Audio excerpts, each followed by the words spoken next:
Ici, c'est toutes nos pâtures vaches laitières. On est à l'emplacement de l'autoroute. L'autoroute nous coupe toutes nos parcelles et on se retrouvera avec 30 hectares de l'autre côté de l'autoroute où il n'y aura plus d'accès pour les vaches laitières.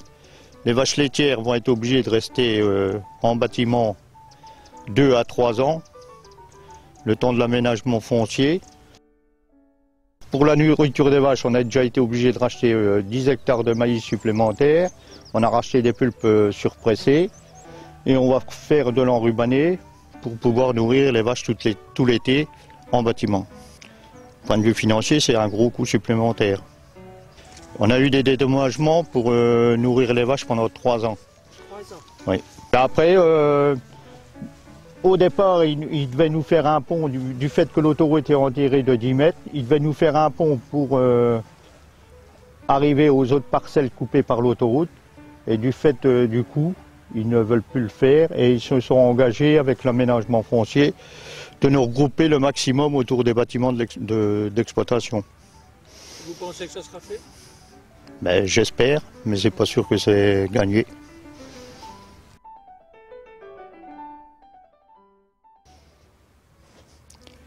Ben nous, il va nous manquer au moins une quinzaine d'hectares qui vont être pris par l'emplacement de l'autoroute, par les dépôts de terre.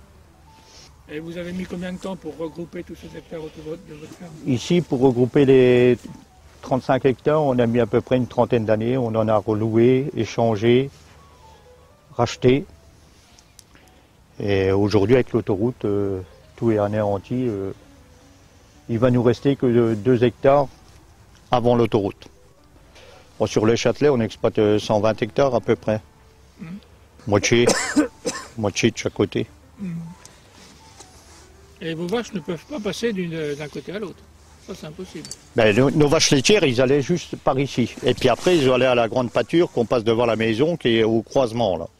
Qui est pareil, qui est coupée par l'autoroute aussi. Mais principalement, les vaches venaient ici. Je les mettais sur le chemin. Moi, le matin, je les lâchais sur le chemin. Je mettais mes barrières suivant dans quelle parcelle que je voulais les mettre. Elles y allaient toutes seules. Et je venais refermer en voiture 1 heure ou 2 après, puis c'était tout. Ici, elles n'y allaient que la nuit. On les lâchait là-bas à la première barrière. Elles allaient jusque là-bas toute la nuit. Et le jour, je les mettais là-bas au bout ou dans l'autre parcelle. Et il y avait que des pâtures à vous, là?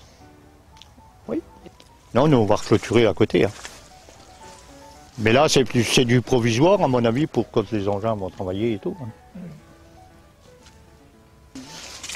Mais nous, comme c'est pas large et puis qu'elle passe en plein milieu, et puis on l'a jusqu'au bout. Hein. Parce que le Châtelet, il va jusqu'au Cheval Blanc, là-bas, jusqu'à tu vois la ferme Jononceau, là, la petite ferme à droite, ouais, dans le fond. Mais le Châtelet, il va jusque là. Hein. Il y a 900 hectares au Châtelet. Hein. Ben, quand vous avez été filmé là-bas, tout ça, c'est tout, où c'est que l'autoroute passe, c'est toutes nos meilleures terres. Hein. Oui, c'était sur les tout le hauteurs. meilleur. Hein. Ouais, oui. Pour moi, sur le Châtelet par ici, si on en a un petit peu, mais il a fallu qu'on draine et puis. Oui, c'est humide. Oui, tandis que là-bas, c'était. Ben, on a un petit peu à plat, mais c'est pas. Même drainé, c'est pas encore sec. Hein. Après, c'est ça le problème, c'est de trouver pour faire du maïs. C'est pour ça que j'en rachète déjà depuis 2 ans. J'en rachète à des voisins, quoi, puis on vend. Parce que nous, on ne pourra jamais en faire plus. On n'a pas de surface. On ne peut pas labourer nous n'importe où. Hein. Mais c'est malheureux. Bon, il fallait quelque chose, hein, c'est sûr. Mais elle arrive 30 ans trop tard. Ah oui. Elle arrive trop tard. Ah bah oui. 30 ans. Les usines qui sont parties ne reviendront pas. Ah oui. Parce qu'ils disent que ça va ramener quelque chose. J'espère, hein, tant mieux pour eux. Hein, mais moi, j'y crois pas trop. Ouais, non, c'est un peu trop tard. Et à l'aménagement foncier, ils veulent essayer de nous remettre tous les terrains qu'il y a là.